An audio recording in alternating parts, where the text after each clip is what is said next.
Well, greetings, everyone, and welcome once again to another Wednesday night right here on the SPORTSKRIB.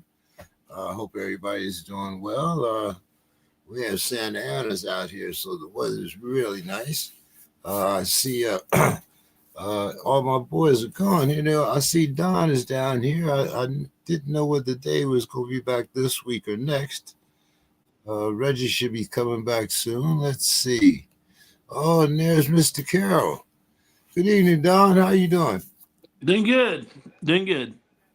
How's the weather down there in Texas? Nice. We had a little cold front come in. It was 56 this morning. Got the high about 70, so perfect. All right. And I see Mr. Carroll is in the house. How you doing, Bill?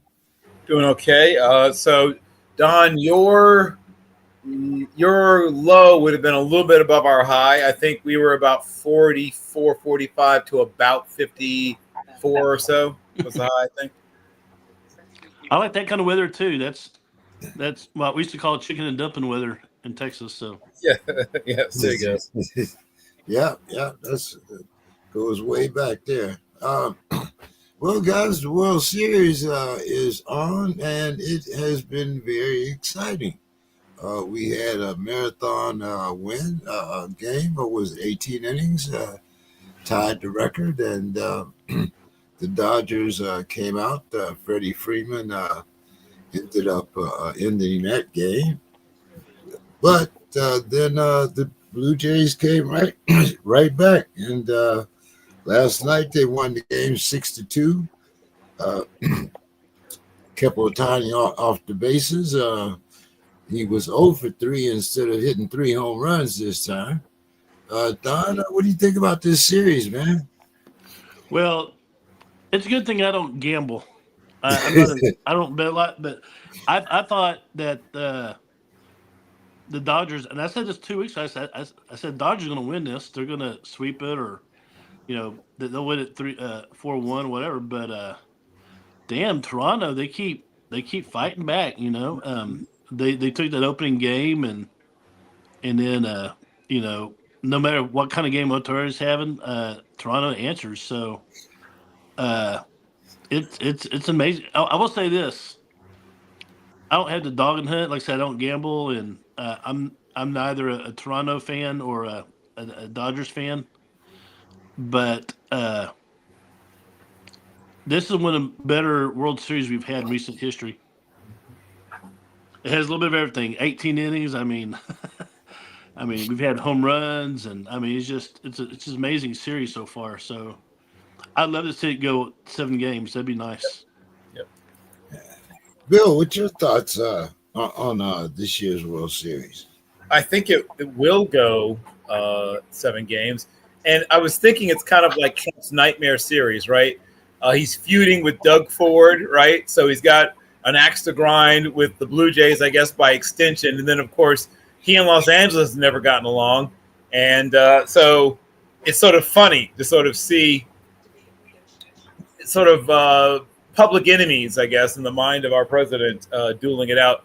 But it's a great series between great teams, constructed somewhat differently, right? Obviously, we all talk about the GDP of Suriname that is tied up in the Dodgers payroll. And while I wouldn't exactly call the Blue Jays a thrifty organization, they aren't getting by on butter and egg money, but it's not constructed the same way. A lot of homegrown players or players that they picked up as prospects in trades who were thought to be good or solid prospects, but not 5-star, whatever the term would be, not blue chip type players. I mean, they have a couple blue chippers, don't get me wrong, but most of the team are guys that people thought were good rather than great players. There wasn't a bidding war around most of the players that played for the Blue Jays. Well, now, that's kind of interesting that you say that, Bill, because when the Raptors won, it was kind of the same way. You didn't have, a massive,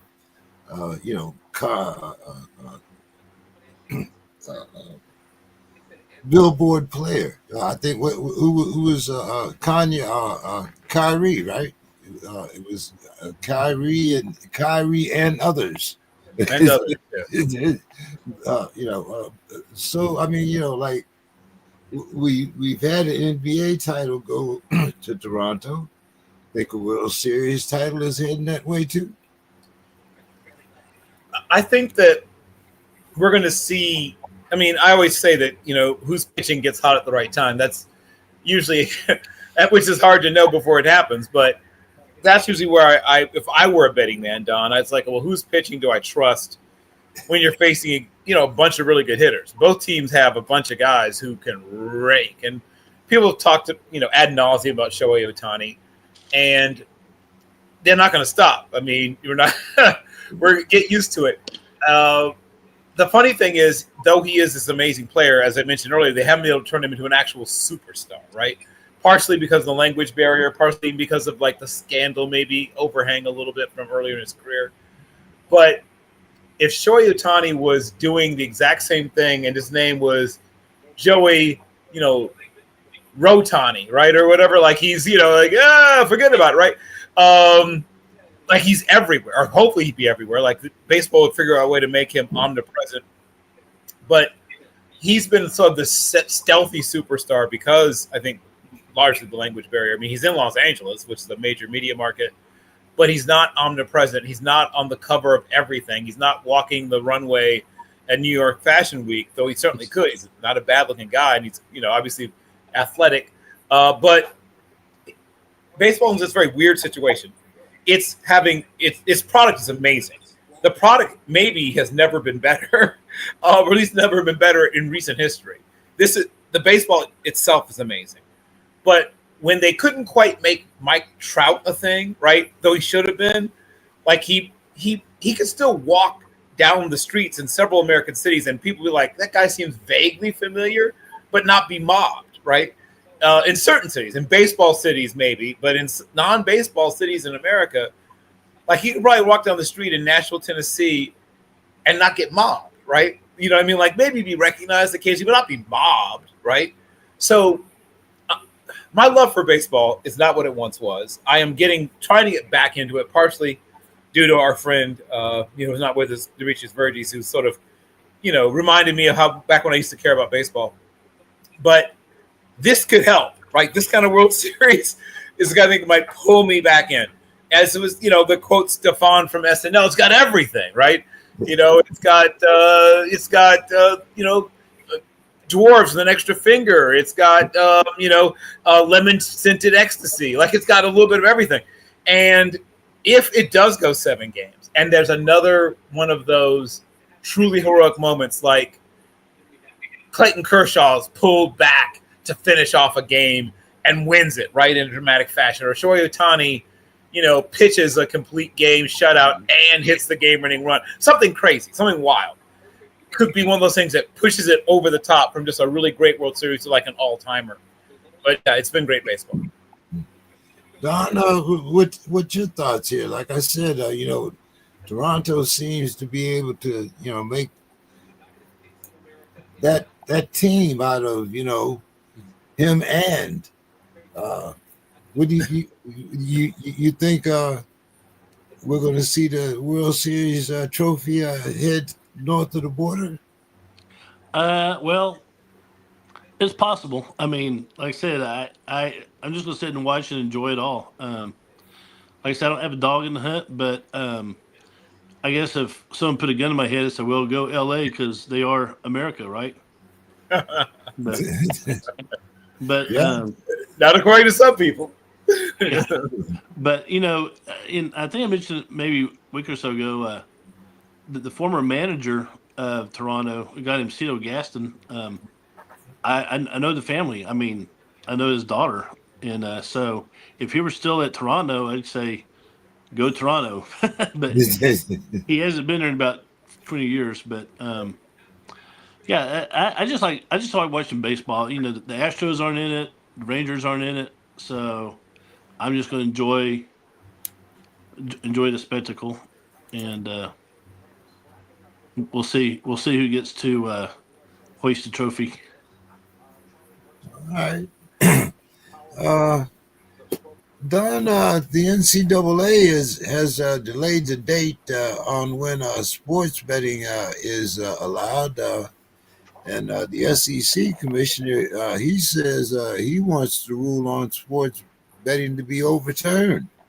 Don, what do you say about this?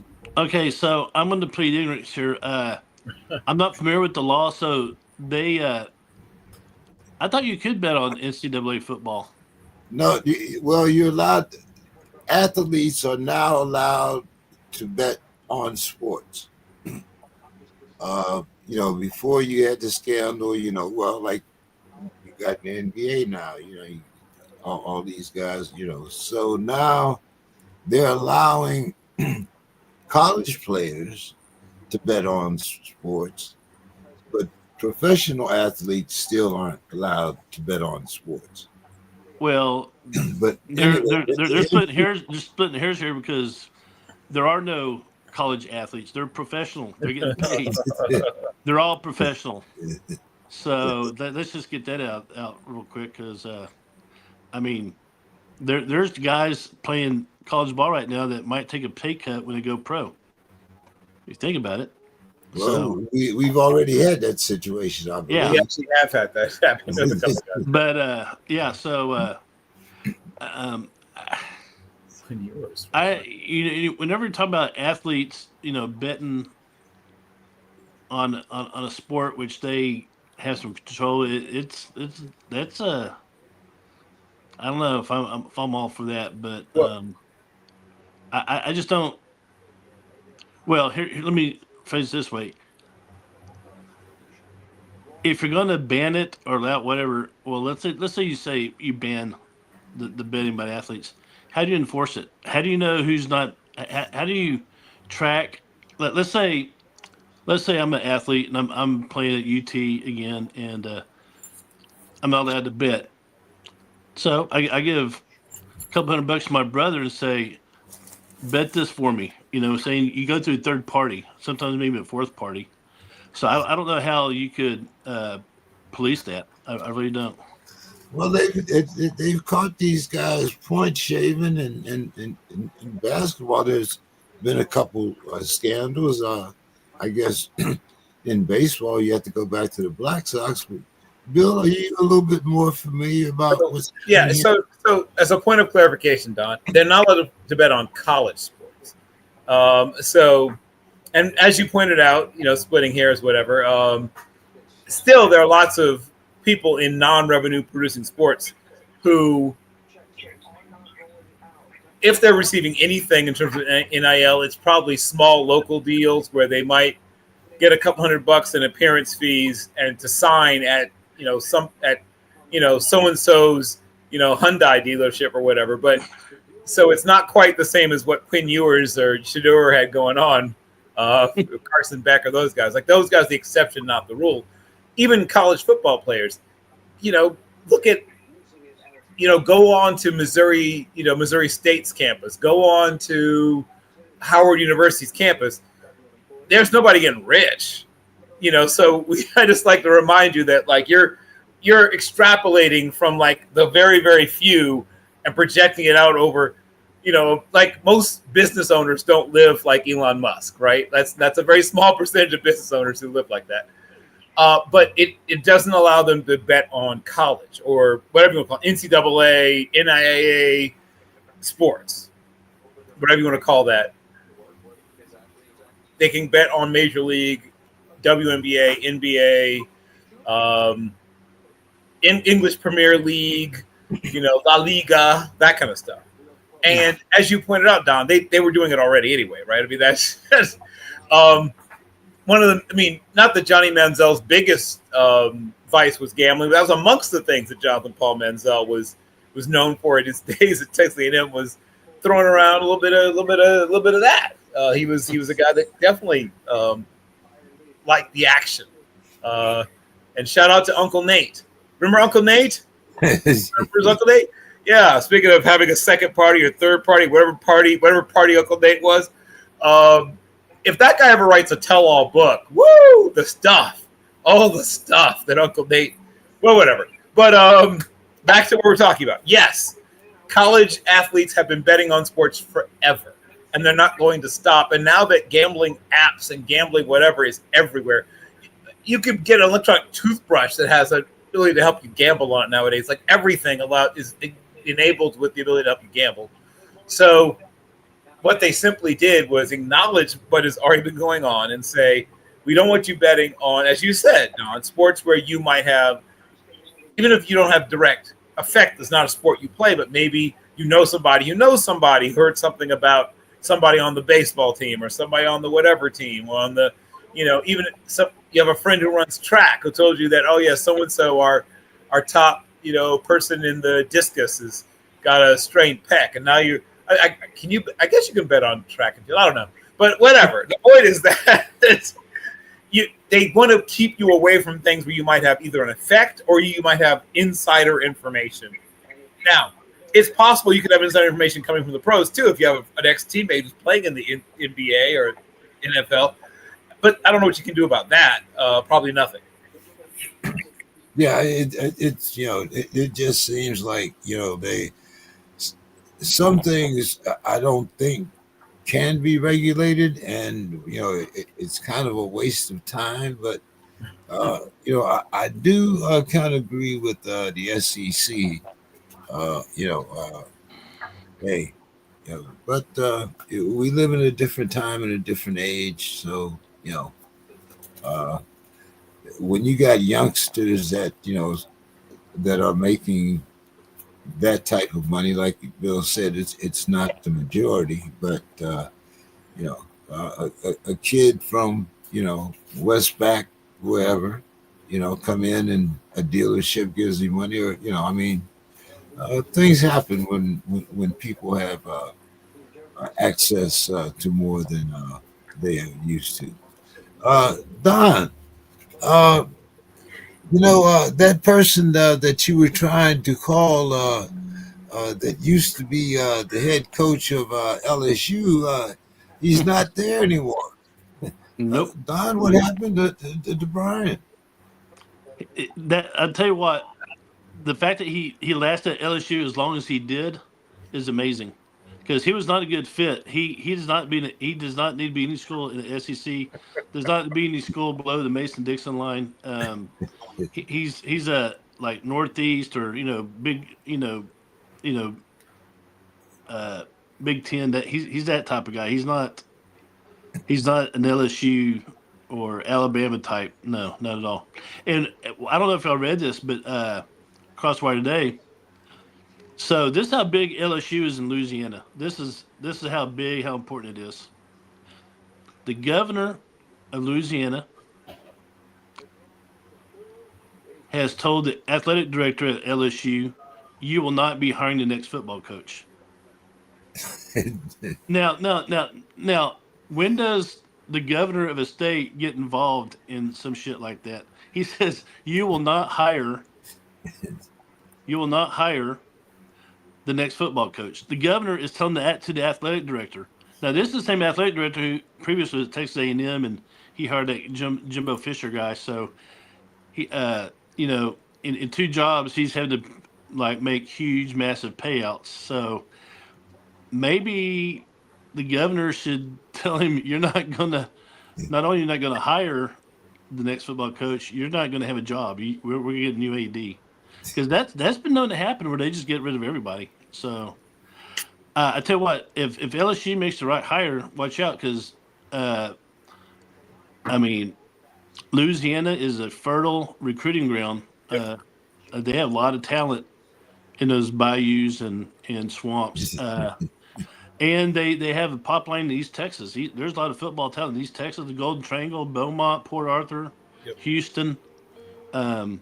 There's a lot of good football. So if they make the right hire, and here we are with the NIL and transfer portal, LSU could be contained for national championship in 2 years, if not sooner. So that's just how volatile this SEC is, and with the transfer portal and NIL, it's crazy. But I just thought that was funny that the governor told the athletic director, "You will not be making the hire." That's crazy. Bill, what's your thoughts here? So I think I've gone on the record before as not exactly a fan of Brian Kelly. I think it's been established previously. Uh, I never quite got over the he killed a kid thing. I mean, that never quite left me. So shout out to Declan Kelly's family. They and hopefully, I mean, I think there was some sort of financial settlement, but that doesn't bring your son back. The fact is that I've never liked Brian Kelly. I admired his ability to build programs and then leave them in the capable hands of Butch Jones, which he did a few different occasions back at Grand Valley State and later at Cincinnati. I feel like, as you know, Don just mentioned, he found himself as a stranger in a strange land. You know, watching him make like TikTok videos with with recruits. Like some guys can make it work. Like even Harbaugh managed to kind of like he made the nerd dad thing work when he did it. Lane Kiffin has actual swag, so it kind of worked when he did it. Dan Mullen could make it work, but it just looked awful. Like it looked like something from like a literal Saturday Night Live parody.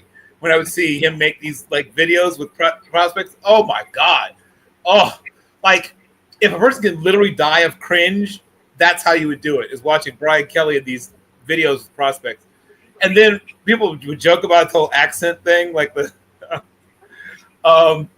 So yes, I am happy that he's gone, but I don't think he's gone. Like I think guys like him always want to coach again, and he might take a year away, maybe spend a year working for you know who, the usual suspects, while he waits for the right job to pop open.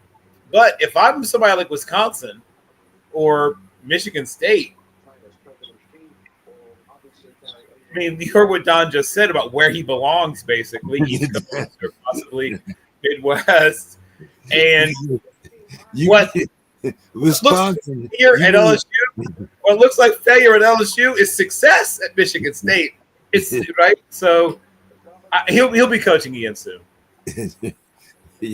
Wisconsin, you made sure he got way north, didn't you?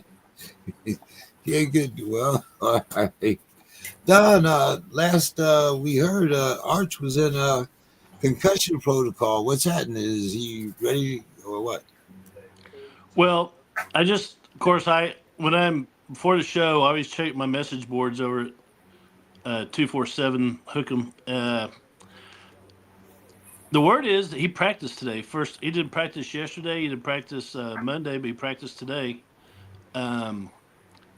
He's been listed as probable, I think.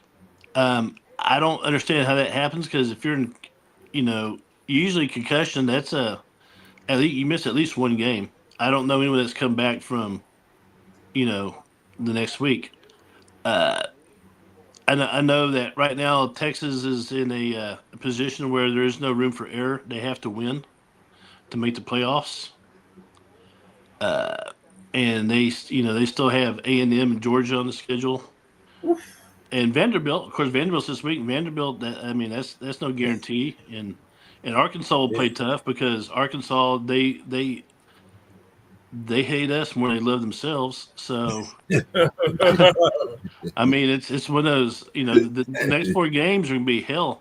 Now, I have a lot of confidence in the backup, Matthew Caldwell. I mean, he's in a few times he's got played this year. He's looked pretty damn good. I mean, he came off the bench and threw on a dime fade route to Mosley, so for the winning score.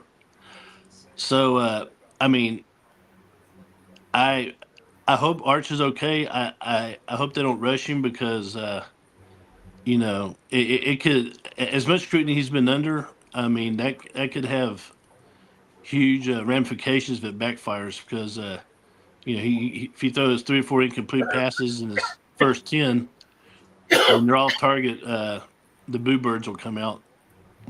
I don't think that'd be good for anybody. Yeah. Bill, give us 3 guys that'll be sitting finalists at the Heisman room. I know it's a little early, but who you Well, I got? mean, I'll give you the same guys I gave you before. Mendoza's going to be there unless Indiana, falls down a rabbit hole or something. And I don't think that's going to happen. I mean, Indiana should probably end up either running the table or losing only one game in the entire regular season. Now it looks like Simpson's going to be there. Alabama has found apparently his next Ty Simpson in their next, stud quarterback. Mateer was the guy that I had at the top of my leaderboard before the injury, and now he doesn't look the same, coming back from it. So, I'm going to remove him from the playing surface for the moment. If Diego Pavia gets one or two more gutty victories, I don't know how he doesn't at least get invited. How does he, I don't see how he doesn't at least get invited. If Georgia Tech runs the table, Hayes King, what does Hayes King have to do to get some love around here, man? I mean, all he's done is take, not a bad offense. It's not a bad offense, but he makes a lot of things in that offense that wouldn't work otherwise. He makes those things work. I think Hayes King is weirdly underrated, or for a guy that's at a major program and they win a lot, and a lot of those wins are because of him. He probably should be there. I'm going to mention somebody who won't be there, but probably once again deserves at least an invitation. Well, I guess the Memphis loss took him out of the competition. Byron Brown at South Florida he's probably not a quarterback at the next level. They'll probably move to a different position, but my God, is that kid awesome. He is such a fun player to watch. He's not a bad passer. He's a raw passer. He's not a bad passer. But he's a terrific all-around athlete and a natural leader and tough as old shoe leather. And then I guess the one courtesy non-quarterback will be Jeremiah Smith or maybe Jordan Tyson. If Jordan Tyson can finish out with a big finish to the season, he missed a game or maybe two, but he's back, I believe, at Arizona State. He's amazing also. I can't really find a running back that is at a big enough program. That kid at Louisville's having a great year, but Louisville's not a sexy enough program probably for him to get invited to as a finalist. So I think it's probably three of those four quarterbacks I gave you and the one courtesy wide receiver. Don, you got some nominees? Okay, well, I agree with Mendoza. That's good. Hayes King, yes, he's another Texas boy, former Aggie. The Aggie quarterback, Marcel Reed, that guy's having a great year. I'm a huge Marcel Reed fan, but he hasn't done the thing yet where they put you in New York. Now, if he has like some dramatic come from behind where he has to drag the team back into contention, and especially if he gets hurt and has to come, they love that kind of stuff, right? Make it dramatic. Well, he kind of did that against Notre Dame. I mean, Right. but yeah, that's what you're saying. And of course, Diego Parva. Now, how historic would it be if you had Mendoza and Parva? You have two Hispanic quarterbacks. Yep. There you go. Yeah, so that would be kind of cool. But yeah, I like Bill's choice. I just throw Marcel in there just because he's naggy and I don't like A&M, but he's I would give credit where it's due. The kid's playing at a super high level. And he's Now, if you talk about defense, there's got him Anthony Hill at UT that's just tearing it up. I mean but I don't know if we'll see another defensive player for a while. And the only way you get there as a defensive player is if you score a bunch of touchdowns. Like Charles Woodson scored a bunch of touchdowns, and obviously Travis scored even more touchdowns because he literally played both ways. Yeah. Well, hey, like I said, it's a little early, but we'll see. I was definitely thinking about the kids from Vanderbilt. I kind of like him. Be right back. Bill, let's start with our Thursday night game since Mr. Scott's not here, and now we have the Vikings quarterback is out for the rest of the year, and so JJ has to step up. Yep. But I mean, They got Jones back, but he didn't do much, and they looked really bad against the Chargers. Well, we talked about Wisconsin, right? And the Chargers are like Wisconsin when Wisconsin was good, right? When especially when they had like Russ, right? When they had Russell Carrington Wilson and that powerhouse offensive line together, and good running backs.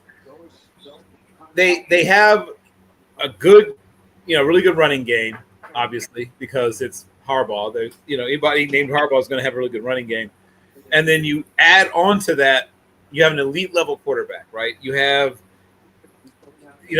if we want to call people call Josh Allen things like Superman or whatever, I think about the Blue Beast, right, in the X-Men, who is, a scientist and a brilliant thinker as well as being this sort of freakish athlete. And that's what Herbert is. He's a terrific athlete with a huge arm, a lot of the same physical characteristics of a guy like Josh Allen, but even higher, I would say higher IQ, at least personal IQ, and maybe a higher football IQ, but not as much as asked of him, generally speaking. But when they do need him to cape up, as the kids say, he does. He comes out there and puts the team on his back. I think that the Chargers are one of those teams that could conceivably make a deep run in the playoffs. They are obviously seeing the Kansas City Chiefs getting closer and closer in their rearview mirror, and that's going to be an interesting closeout to the season. Is can they maintain a little bit of separation between themselves and the Chiefs, relegating the Chiefs to having to get in through the wild card, or instead, will the Chiefs eventually catch up and pass them, and then that pushes the Chargers into the wild card and the Chiefs in the first place? The last thing I'll say is that I think what determines how far the Chargers go is their defense. I think that they have a good enough offense to win a Super Bowl. They have a quarterback with, I think, has Super Bowl MVP type talent. The running game I talked about. They have a really intriguing group of receivers. Oronde Gadsden is rounding into a young superstar. The Quentin Johnson, though he's still a little bit up and down, a little bit inconsistent, you're seeing the talent that made him a first-round draft pick.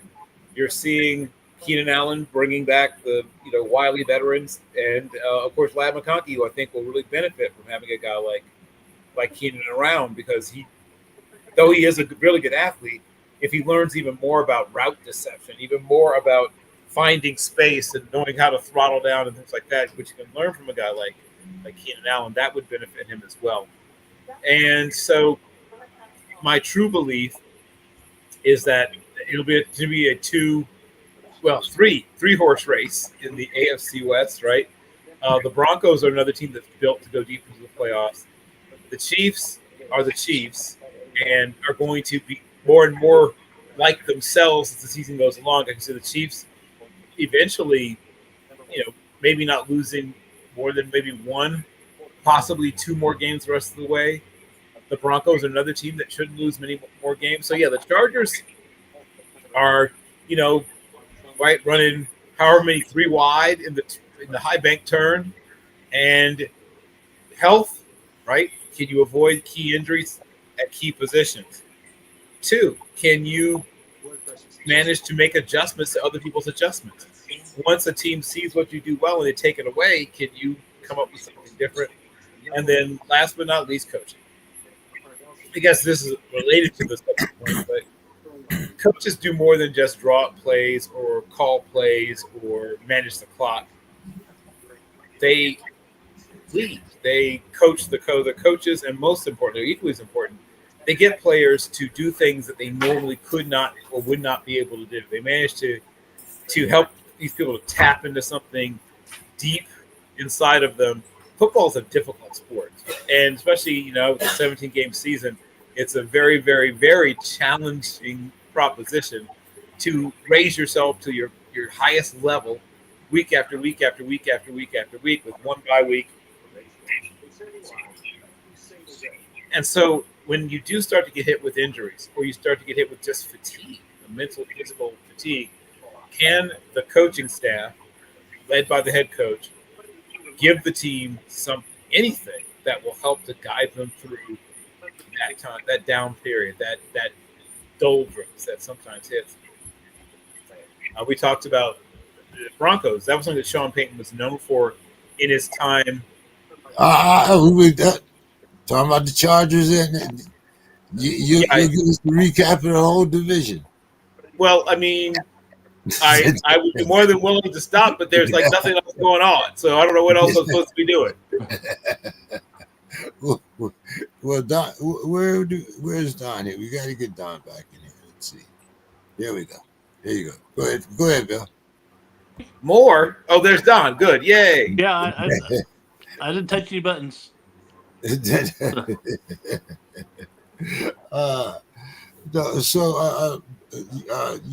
are a Chargers guy. You think finish what you were talking about with the coaching staff, because I want to get to Don. Well, I was just going to say that one of the things that Peyton was known for was like sort of like psychological warfare, low level, with his own team, right? Like Parcells would do. He would find something that would get his team going. When he had Lawrence Taylor, he would always bring up something about what some other player had done who played his position. Oh, so-and-so just got 2 sacks. Oh, maybe we should bring that guy in. Maybe he would always find things that sort of needle Lawrence Taylor to get him going. And one of the things that Peyton would do is he'd have these little visual aids about like having rats all around the locker room to remind people not to take the cheese. But yeah, there's things that you can do as a coach to hopefully tap in to keep your team focused in the dog days and that stretch run where fatigue and injuries and just the length of the season may chip away at guys. Okay, Don, you got Scadaboo down out for the season. Really nasty injury if you were watching that game. Yeah. Then you got Daniels. He's out. The Commanders. You saw what happened to them. Jerry's guys. Well, they got the Knicks in Denver. So Don, what's going on there in the NFC East? You guys got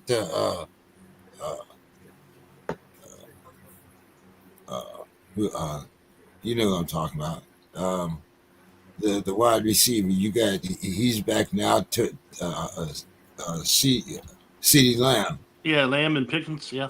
Yeah, but the Eagles are doing pretty good. I mean, I think Saquon had 150 yards rushing Sunday, and the Eagles seem to be doing all right without AJ.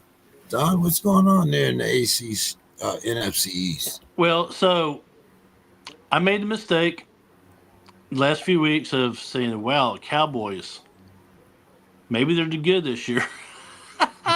they still can't play defense. So I think with the aforementioned injuries to what you're talking about with the Jaden and for Washington, it has been, always will be the Eagles' division to win or lose, and so I think the Eagles are just establishing themselves, and it's going to get more and more pronounced as the season goes on. I mean, that's just because the Cowboys aren't going to establish anything except heartache. The Giants have shown some life, but they just lost probably their best running back, and so yeah, the Eagles are, as they say, flying high. Good evening, Mr. Scott. Good evening, gentlemen. And how's the weather up there in your way? Well, you're getting kind of like my cousin in Atlanta, always talking about the weather up here. Just it's almost like a gloating kind of a question. But so far we're above 50. We're above 50, so we're fine above 50, and we're hardy up here. We're not trying to run. We're tough up here. So we're used to the cold weather. So yeah, we know what's coming. So we'll deal with it. Yeah. So tough. You got to have a stadium with a roof over it, right? What happened that Buffalo weather, you guys shoveling snow and stuff. Back in the Fran Tarkenton days, that's when they were hardy. And Mr. Scott, we both got to hang our head this week. What Carson Wentz out for the rest of the season. You got to bring JJ back. Carson Wentz, good riddance. Good riddance. Aaron Jones, he came back, but I think he only gained 40 yards. That's bad. It's very bad. It's very bad. Just continue to pound on us. Continue, James. Oh, just continue to. Hey, don't worry. Continue to elucidate. Yeah. Don't worry. I got plenty of pounding to do on the Steelers. Believe me. See, Bill came back. He knew I'm getting ready to pound on him with the whole thing, because I still think this is my conspiracy theory against Mike Tomlin. But anyway, what are you expecting this week, Mr. Scott? Well, I think this season is basically over. I mean, who do they play this week? They play Detroit. I think they go to Detroit. That's why I wish Demetrius was here to talk about that. And so we don't have a quarterback. They've got to play this guy that they really shouldn't have. I mean, the whole thing is in total disarray up here in Minneapolis. It really looks bad. Now, J.J. McCarthy's going to play. He's going to start.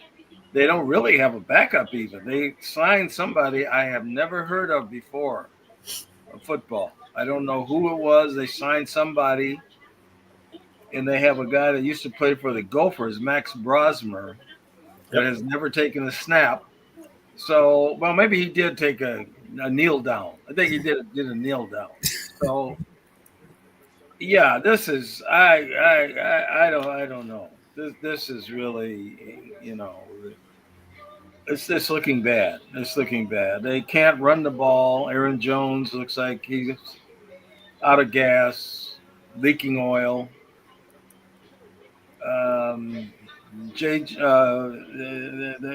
receivers are getting very upset and frustrated. They're not getting the ball.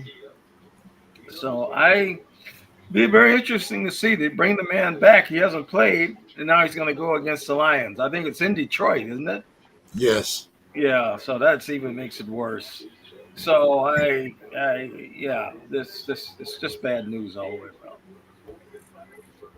Bill, speaking of bad news, I can't put this on Dave. Dave's not here tonight, but the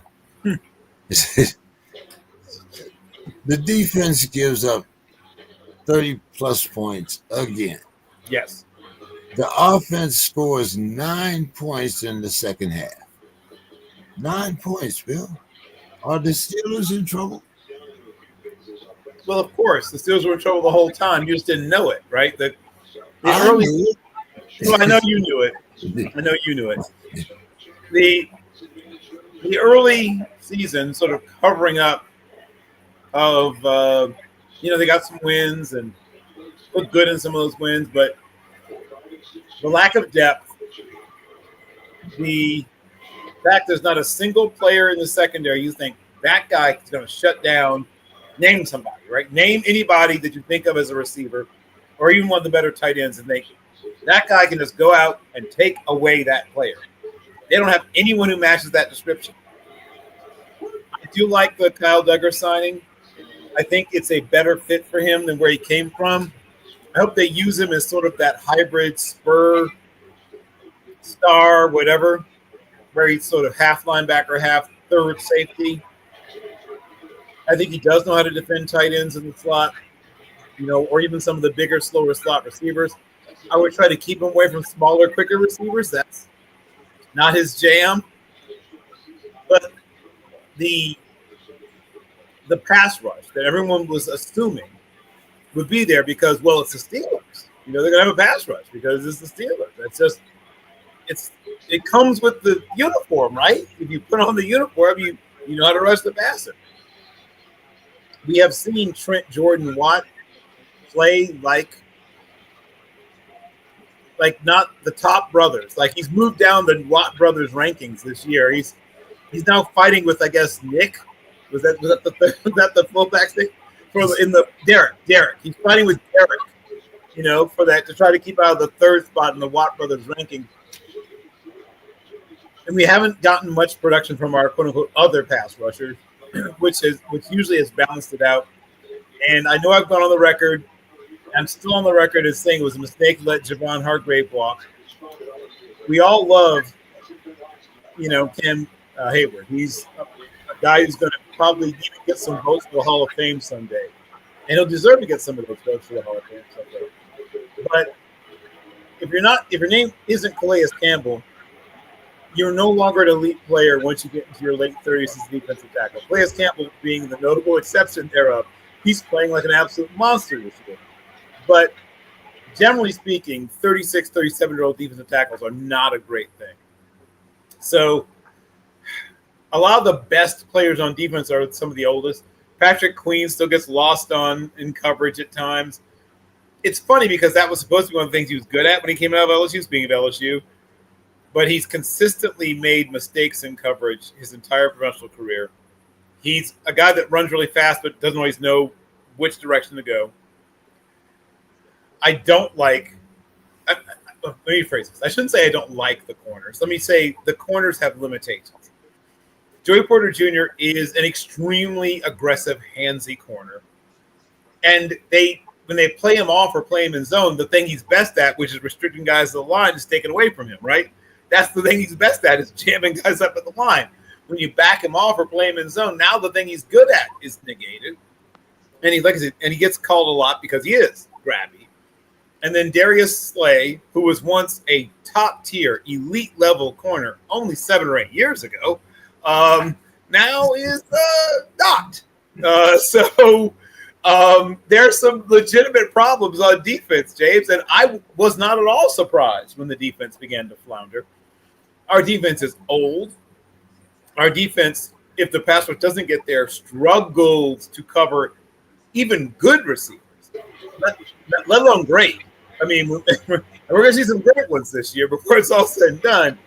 I don't love our matchups the rest of the season, actually, in terms of coverage. We're going to have to – yeah, you know what I'm talking about. We're going to have to do something because if the pass rush doesn't get somehow goosed up, it might be time to go out and actually, I know free agency isn't usually our thing, but at the if we're serious about contending this year, which maybe we aren't, but if that's something that the Steelers decide they want to do, then it's time to get crack-a-lackin' in free agency and or the trade market, and maybe both, and bring in some – there's even some street free agents who I think could give you something as rotational guys, even though they're older.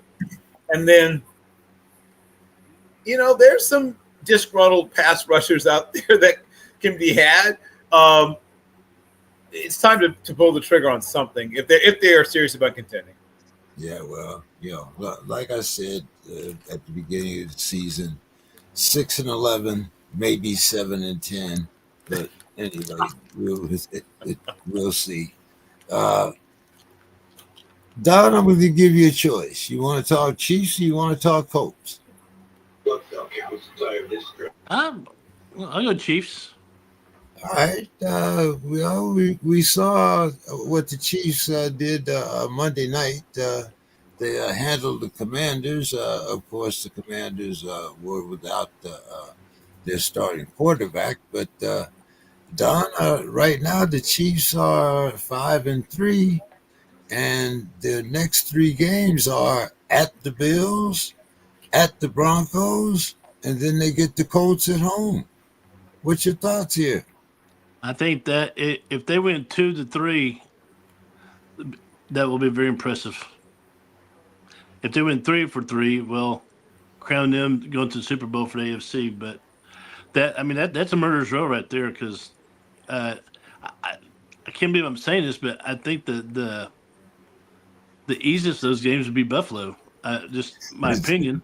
I mean, and that's saying a lot because for last few years it's been Buffalo and Kansas City, but that's and I say easy. That's easy for me to say, but the other two teams, Denver and the Colts, they're playing lights out. Yep. So Chiefs have to bring their A game. Yeah, I'm telling you. So, Mr. Scott, that leaves you with the Colts here. We got Jonathan Taylor. He scored 3 touchdowns in each of the last 2 games.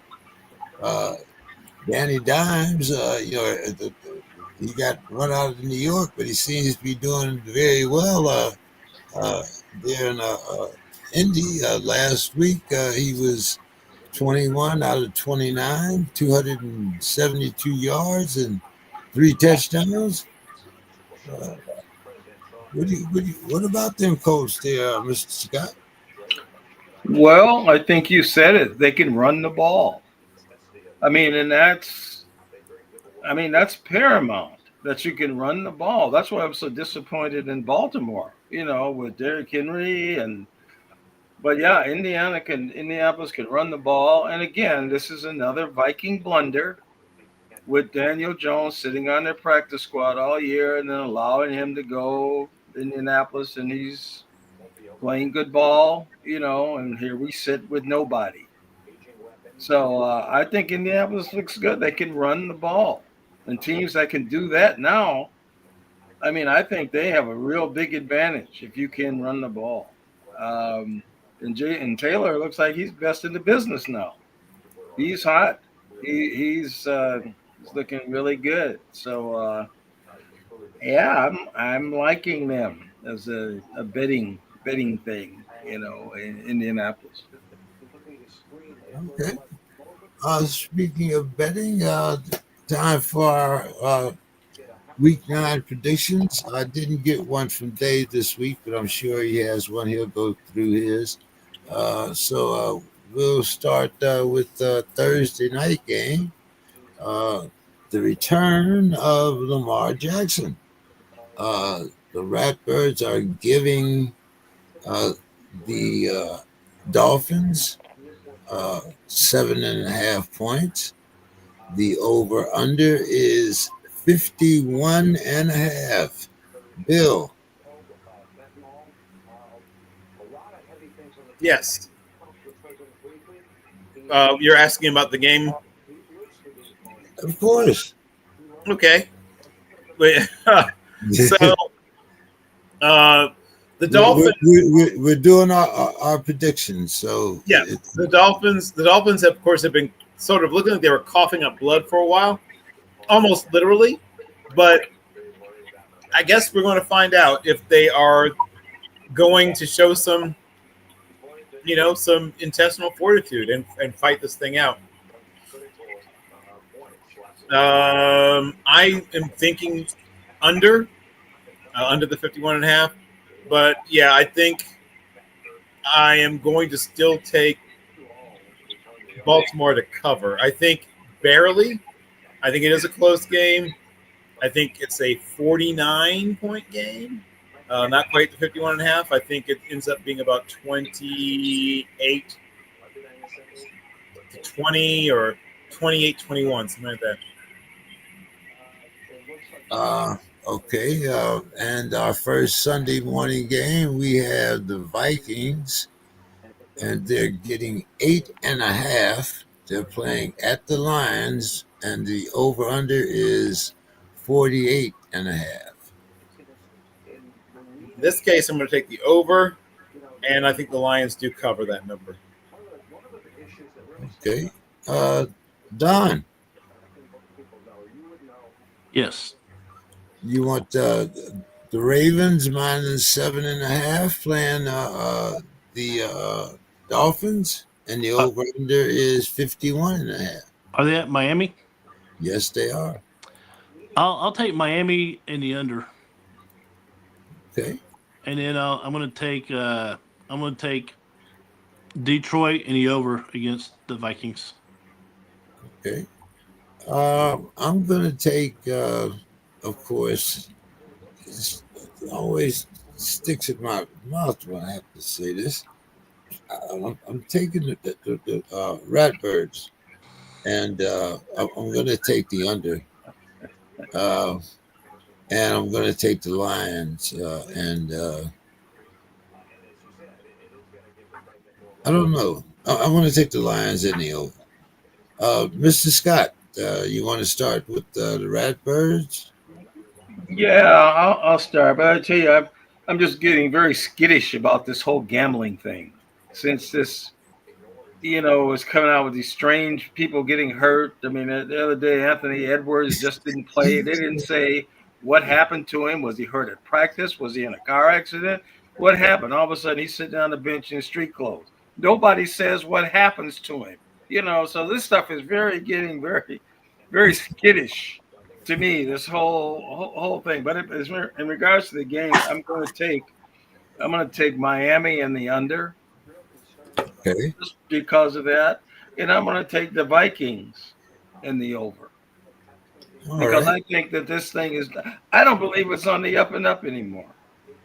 Oh, my goodness. We got conspiracy theories in the NFL. All right, Mr. Scott, I'm going to stay with you. We got the Chargers giving the Titans 8.5, and the over/under is 43.5. Boy, like I say, with all this fishiness, Titans are at home. I take them to cover, and I'll take the over.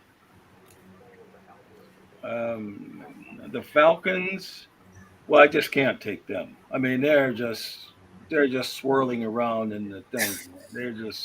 I can't take them. So yeah, I'll take New England and the under. All right. Bill. So we're looking at the Chargers and the Titans, right? Yeah. Chargers are giving the Titans 8.5, and the over/under is 43.5. I'll take the over. And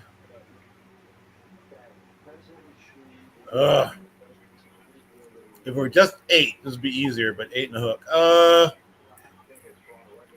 I will stick with the Chargers to cover, though I'm a little nervous about the hook. And then I will. I think the Falcons show some fight. I don't think they win the game, but I think they lose by maybe just 4 points. And I will take the. This is being played in New England, or is it being played in the Dome? It's being played in Nashville. I mean, Nashville. Nashville. No, I mean the second game, Falcons and. The Falcons. New England. It's in New England. It's played in New Oh, England. it is? Okay, it is New England. I still think they'll cover, but just barely. I mean, the over/under. I think they'll get over the over/under, but just barely. But I think the Falcons. Is Cousins now playing for Atlanta? Is that the deal? He's the quarterback now. He's the quarterback until Penix is Yep. Is activated or whatever. Yeah, for the foreseeable future. Yes. Oh, okay. And you took the Pats there, Bill? I did not. Okay. I said the Falcons, I think, will actually show some fight. They'll lose the game, but I think it'll be close. I think they'll lose it by 4. But I was trying to decide about the over/under, but they are playing outdoors. But I don't think the weather will be rough yet, so I'll go with the over still. Okay. I'm going to take the Chargers and the over, and I'm going to take the Patriots and the over. Don. I'm going to take the Chargers and the over. Okay. And I'll take the Patriots and the under. All right. Don, I don't know who.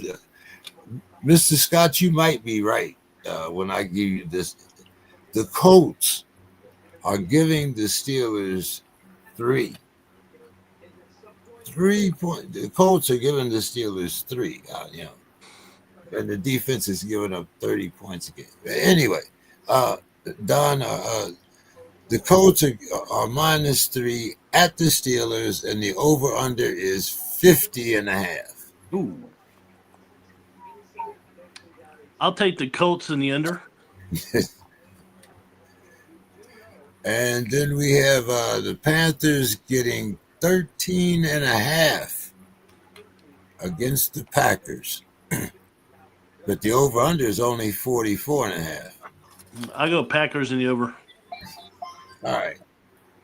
I'm going to go the Colts and the over. I think the Colts might score 50 by themselves. And I'm also going to take, the 13.5, I think.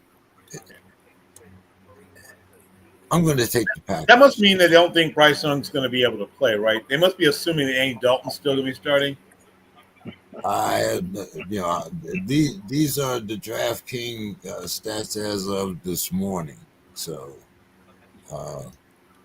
I'm assuming that they do have Bryce Young still sitting on, but they're playing at the Packers. It's not the usual Packer weather. But anyway, I believe it's Mr. Scott's turn. So what are we? Colts, Steelers? Yeah, the Colts are giving the Steelers 3, and the over/under is 50.5. Yeah, I mean, unless Pittsburgh can bring back the steel curtain, I mean, and that's not happening. So I've got to take Indianapolis. I mean, you're not going to have no Joe Green, the white, LC Green. So no, they'll run all over them. They might be there though, Mr. Scott. They might be there. They might try to suit them up. I don't know about that, but they'll probably be there. Let's see. We got everybody there, right? So I'm taking the Colts and the under, and then the Packers. 13.5, Mr. Scott.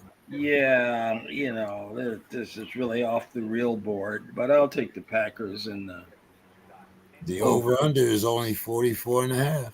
Yeah, I'll take the Packers in the over. Yeah. Okay. I'll stand with you, Mr. Scott. I believe we got the Broncos, and they're giving the Texans 1.5. They're playing at the Texans, and the over/under just 38.5, 39.5. I'm sorry. Boy, I just don't know what to make of the Texans. I mean, I have to see what Don has to say about them. I don't know what to make of them. So Don doesn't have an idea either. So. but I'll take the Broncos, just the coaching, and the over. And I'll take the 49ers. The Giants seem like they're kind of sucky. So, now, especially without Scatterboo for the rest of the year. Yeah, boy, he looked like John Riggins out there. I saw that. I said, who is this guy? He looked like John Riggins. Whoa, goodness. Don. Yeah, I'm gonna. As much as it pains me, I'm gonna have to take Denver in the under. Okay. And then are they playing at Frisco or New York? They're playing in New York. What's the over under? 48.5. I'm gonna take I'm gonna take Frisco in the under. Okie doke. Bill. I will take the Colts and the under. I will take the. Did I miss you the last time? I'm sorry. You did. Okay. I will take the Panthers and the. God, the weather shouldn't be too rough. I guess I'll. You know what? I think it'll end up at 44 points, so I will take the under. And then for the Broncos, I will take them over the Texans and the over. And I will take. The 49ers are getting. I know. I'm kind of divided on this one. Both these teams have some serious injury issues. I will take the 49ers in a very close one, though, which is very close, 1.5. Sheesh. But I think they'll barely cover it. I think it'll be a real nip-tuck game. And is it played in New York? Yes, it is. Okay. I will take the over. 49ers are a bad road team. I'm going to take the Giants and the points. I'm also going to take. I'm going to take the over here. Broncos and Texans. I'm definitely going to take the Broncos, and I like 39.5, 40 points. I'm gonna take the over on that one also. The next lot here, Bill, we had the Bears, and the Bears are giving the Bungles 3, and the over-under, Bill, is 51.5. They clearly do not respect either defense, but and they're playing in Cincinnati, Cincinnati. which means they think of it as a pick'em game, and the 3 is really about home field advantage. Is Joe Flacco playing? I know he's been playing lights out, but I've been watching Joe Flacco for 20 years at this point. I now know the one thing I know about Joe Flacco is he's never going to be consistent. I think that he throws the ball a lot, and he throws it to both teams. So I think the Bears actually come out of this with a win, and I think they actually managed to cover. But I think it's going to be the under. So I think the Bears and the under. Okay. And we had the Saints. They're getting 14, Bill, and they're playing the Rams at the Rams. But the over-under is only 43.5. Yeah, I will take the Saints in the over. I think that the Tyler Shuck era gives them a chance to make some plays. The one thing I will say about him, speaking of Joe Flacco, if you want to think of what Joe Flacco was like, young Joe Flacco. Well, he's not that young because Tyler Shuck was in school for like 6.5, 7 years, but he has a lot of the same things that Flacco had going for him. A little more athletic. He's a faster guy than Flacco was coming out, but another guy with a big arm, an arrogant arm, as I sometimes call it, and he's going to make some arrogant throws, some wow throws. He's also going to make some wow throws to the other team. But despite that, I think that it's a closer, well, not closer, but closer than 14 points. So the Rams, I think, get denied the cover, but I think they go over. Okay. And then Don. Jags. Well, right, that's the other. Sorry. We got the Don. Yes. We got the Bears -3 playing the Bungles at Cincinnati, and the over-under is 51.5. I'll take the Bears Okay. and the under. All right. And then we had the Aints getting 14 at the Rams. Over-under is 43.5. I'll take Rams and the over. All right. Wow. I couldn't get the Ratbirds out of my mouth. It's even harder trying to get the Bungles out. I'm going to take the Bungles and the over. The over. And I'm going to take the Rams and the over. Mr. Scott, The Bears. what about them Bears? Bears. The Bears and the Texans are twins to me.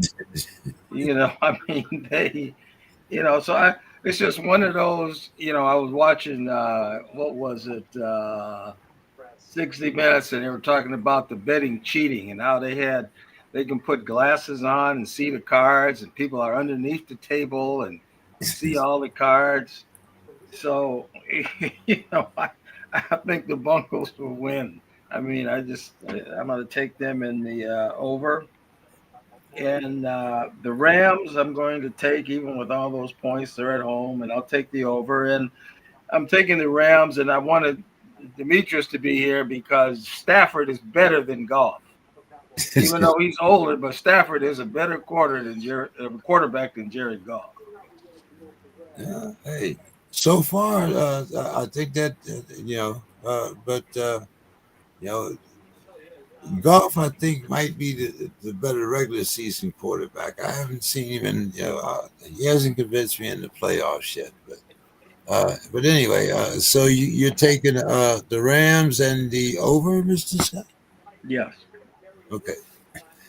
Moving on then, if you liked the Texans before and you were talking about the Bears, well, what about this one? We got the Jaguars -3 at the Raiders, and the over-under is 45.5, Mr. Scott. Yeah, neither one of those teams, I'm just like, this is just, I mean, if it was on the menu, I wouldn't even, I'll take the Raiders because they're at home, and I'll take They're coming off a bye. I'll take them. Yeah, they're at home. I'll take them. All right. And of course, I always take the Chiefs because I think he pulls a rabbit out all the time. He figures a way, beats people at the end, snatch the meat. We used to call that a meat snatching the meat from their jaws at the end. And he still does that. So I've got to stick with him until somebody shows me that, Well, the over-under is 52.5. What do you think? That's kind of tricky. That is a lot. I'd have to take that under. Yeah, I'll take that under. Okay.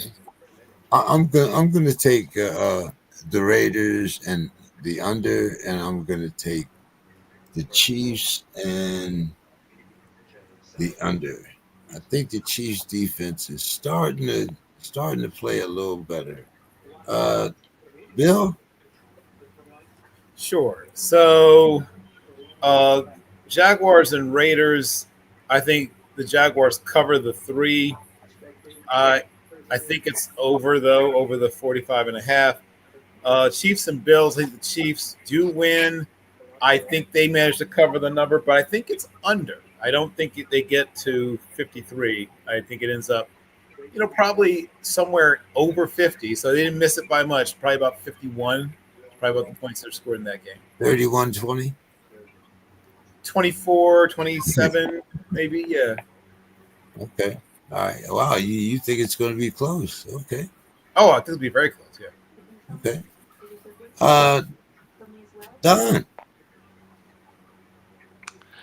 Well, I'm going to take the Raiders in the under, and I'm going to take the Chiefs in the under. Okay. Sunday night, Don, we have the Seahawks -3 playing the Commanders.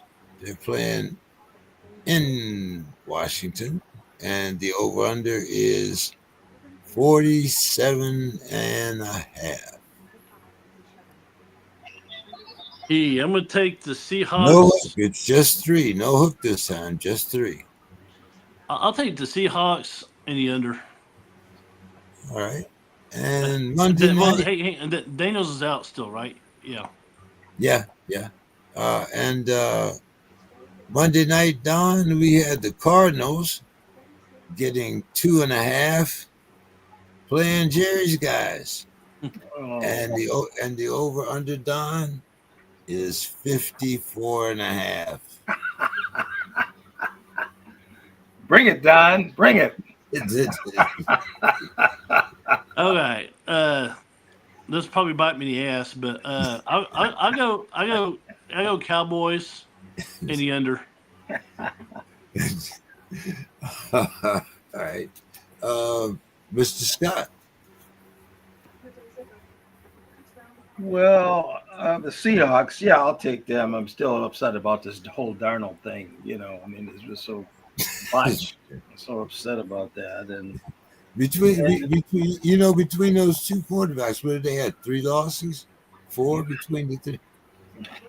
And then, the Commanders have kind of fallen into the Houston Bear territory. So I wouldn't take them. And I say that's going to be under. Oh, I have to take the Cowboys. I don't think the world's tallest midget is playing. I think they've got another guy who's been pretty good. Brissett, he's been around. But I got to see if Dallas can. They're at home. So Yeah. I'm just going to give them the benefit of the doubt. Being at home against, a Cards team that's really not making a lot of noise. So What you going to do with that 54.5? I'll take it over. The Cowboys don't seem like they play much defense either. So I'll take it over, even at that big number. Ooh, no, Scott, you've been taking some big numbers. That's unusual for you. Bill. I will take the Commanders and the under, and I will take. Let me see. Which one will I take? You know what? They're playing in Texas, I assume, right? What? Okay, that explains the 2.5. I think I will also follow that car with Dallas, but I will take the under, though just barely. All right. I'm going to take the Seahawks and the over, and I'm going to take Jerry's guys and the over. I don't think either one of these defenses can stop anybody. So, Bill, final thoughts. My final thoughts. Once again, I guess I'm going to channel my friend Demetrius Verdes a little bit. On this day in the year 1960, one Cassius Marcellus Clay climbed into the ring versus Tunney Morgan Hunsaker. Tunney Morgan Hunsaker was an undersized heavyweight, weighed most of his career in the 180s, probably would be a cruiserweight nowadays. But another fun fact, Air Force veteran stationed at Lakeland in San Antonio, Texas, he became the youngest police chief in West Virginia history and served for 38 years and is in the Law Enforcement Hall of Fame, though not the Boxing Hall of Fame. Hunsaker had a career of 17 wins, 15 losses, a draw, 8 wins by knockout, and they later became friends. Muhammad Ali said that it was still one of the toughest, hardest body blows he ever took in his career was in that first fight from Hunsaker. And he said, I fought better fighters, but none with a bigger heart. The fight did go all 6 rounds. It was decided by points. And the respect went both ways. And like I said, they remained friends. And though Hunsaker was critical of and did not embrace Ali's deciding not to be selected for military service, he did think that he was a great humanitarian, of course, one of the greatest boxers of all time. These two men from very different places, not that far apart geographically, right? One from Louisville, Kentucky, the other from, a relatively small town in West Virginia, Princeton in Caldwell County, Kentucky, actually. So they're both Kentuckians, right? Sorry. He later retired to West Virginia. But these two men from very different places, not geographically, because they're from very close places geographically, but different places in terms of, obviously both these men were born during the time of segregation and grew up during the time of segregation and saw the world differently in certain ways. One, of course, proudly an Air Force veteran, the other one refusing to serve. They had a long-lasting friendship that lasted until Hunsaker died in 2005. They wrote each other on and off, and whenever one was, when they were in the same part of the country, they would meet sometimes and talk. A lot has been said about the current state of things in our country. And I think about these two people who literally threw punches at each other for 6 rounds, but gained respect for each other and a lifelong friendship. This should remind us that we can throw punches at each other. We can throw jabs at each other. We can cut each other up a little bit, but we can still come back together and realize that when it comes down to it, there's much more that unites us than divides us. And Tony Morgan Hunsaker is, not famous in large letters, right? There's a bridge or something named after him, in his hometown. And like I said, he did make the Law Enforcement Hall of Fame. But he had an impact on the life of young Cassius Clay / Muhammad Ali that lasted all of Hunsaker's life, and I'm guessing the rest of Clay's. He did not easily forget people that mattered to him. And in his autobiography, like I said, he made mention of Hunsaker on a couple of occasions. I hope that no matter what things may pull us away from each other, that we remember, at the end, give respect, get respect. If somebody strikes a blow against you, but they are still your brother, they're still your friend, they're still somebody that you share something with, at the end of that bout, shake hands. And remember, like I said, we all do have this great thing that pulls us all together, and let's not forget it. That's my final. Don, your final thoughts for the evening. Okay, final thought. So a lot's been said about the quarterbacks in the state of Texas. You got of course, Arch Manning at UT. You got Marcel Reed at A&M, who's had a great year. One guy, Sawyer Robertson. Huh? Yeah, and Sawyer Robertson. Yeah, there you go. But one guy that you don't hear about is a guy named Drew Mestemacher. Yes.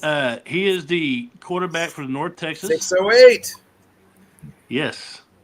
So anyway, he's got probably the most fascinating story of a high school recruit. This guy was the second string quarterback at his high school. The quarterback that was ahead of him his last name is Adams, and he's the son of Mike Adams, former receiver at UT. He's now at Louisville. So Messmaker, he was he played a little safety. He was a backup safety, backup quarterback, and he was the punter. He made second team punter. He had 0 stars, and he decided to go to play at North Texas as a walk-on. Last week, he threw for over 600 yards. Yep. North Texas is 7-1. They're rolling. This kid will. I don't know his character and thing, but kids being kids, I can see him going to the portal, and his NIL value is probably skyrocketed. I mean, Don, did you say 600 yards? 608, baby. Yep, against Charlotte. Yep. I watched that game. I wouldn't care who it was. 600 yards is 600 yards. Exactly. So, I think only 4 quarterbacks in history have thrown for that much or something like that, and he's one of them. Right, and 2 of them played for Houston. Yeah. So, this is remarkable, and like I said, it's kind of hard to find North Texas games on TV, but I'm going to start watching because I like good stories. I like the human interest probably more than I do the celebrated guy. So keep that name in your head, Drew Messmaker. That's my final thoughts. All right. Well, Mr. Scott, before I get your final thoughts, we talked a little bit about this World Series. It's now tied up at 2-2. Is the World Series championship going back to north of the border like we did the NBA? Well, again, I don't know why, but I keep tying so many of these things to this betting scandal. I mean, so Ohtani hits 3 home runs, does all those strikeouts, and then he gets walked 4 or 5 times. And this game goes 18. 5 times is 18. Okay. And then he has to come back the next day and pitch. Mm-hmm. And so everybody's just going to jump on, Ohtani, he's just striked out people. And what does he do? They lose big. He went 0 for 3. Yeah. So, I mean, I just, why in the world would you make a man go through 18 innings, pitch, hit these home runs, and then he's going to start the next day. I mean, to me, that's just I don't know what they're doing with some of these things. So I don't know. Toronto's probably going to win because see, everybody in the world would have bet on Los Angeles after Ohtani, all those home runs, strike out. Oh, God, he's got to come back. Oh, yeah, he's great. But yeah, I think I'm predicting Toronto. So I mean, as far as that goes. So. Oh, okay. You think it's going to go north of the border, huh?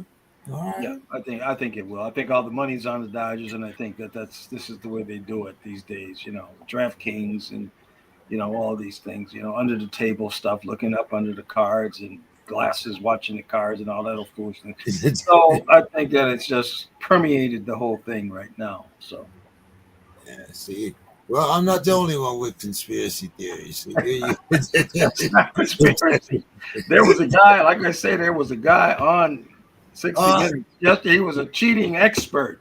Yeah. That's what he is. They call him a cheating expert, and he broke the whole thing down. So who's to say that the casinos haven't been doing this forever? I don't know, so I don't go to them. They showed the guy with the slot machines. They showed them all, but yeah. All right, guys. Well, hey, well, I want to give final thoughts.